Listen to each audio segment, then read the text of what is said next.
Alright, so we're looking at Scott Tennant's Pumping Nylon. It's a book that every guitarist should own. Now, this exercise is based on the fifth position on the G string. You're just doing this. Now, that's your neutral position.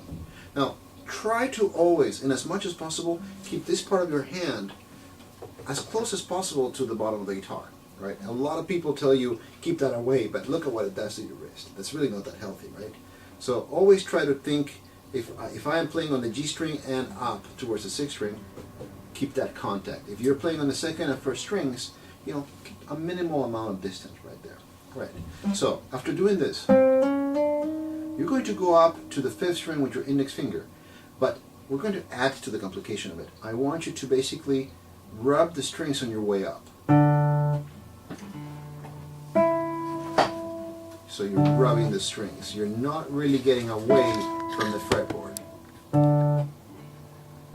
Then up to the sixth string, and you can help with your wrist a little bit. I mean, it should all be an organic process.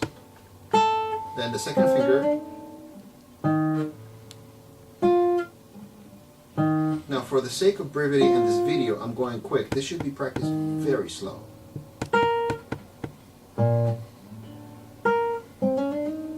Finger, and don't worry about making the extra noises by rubbing the other strings. You want to do that.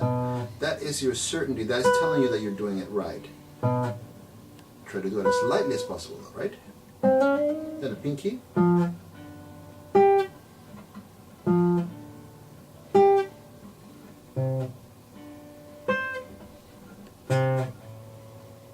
Right? Now you're going to do combinations. Keep 2 and 3 on the fretboard, and you're going to be moving 1 and 4.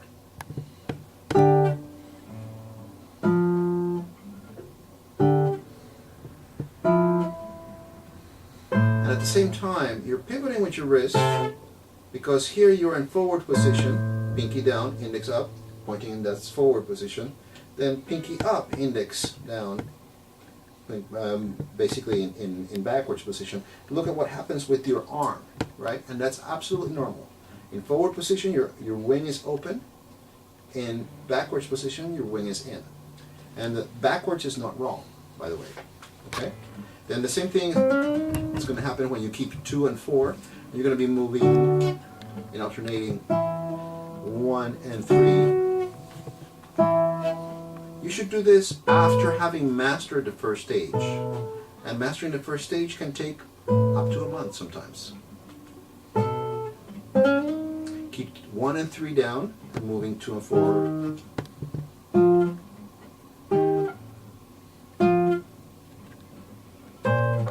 Always trying to keep them as close as possible, right? Which is the hardest part. I mean, this a lot easier. Right? But it's not really getting you the benefit of the workout of the exercise, right? And then of course 2 and 3 inside.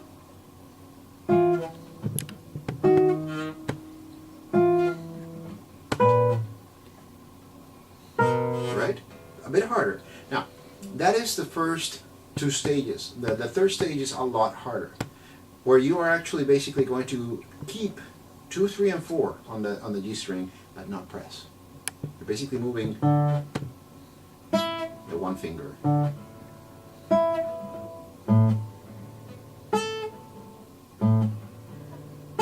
Right? Same thing with the other fingers, right?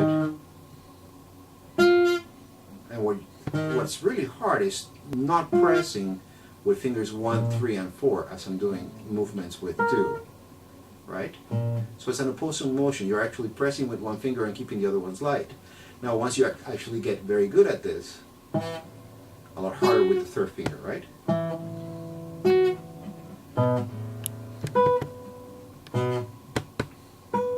And then the pinky. What's really the hardest stage of them all is to actually keep 2, 3, and 4 hovering over the G string, not really even touching it. And you're going to be playing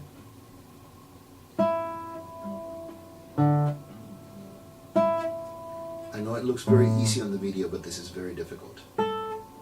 Right? 2, 3, and 4 are not even touching the string. And I would do all the combinations with that. And they should take, like I said, a few months to master. But it's really helpful.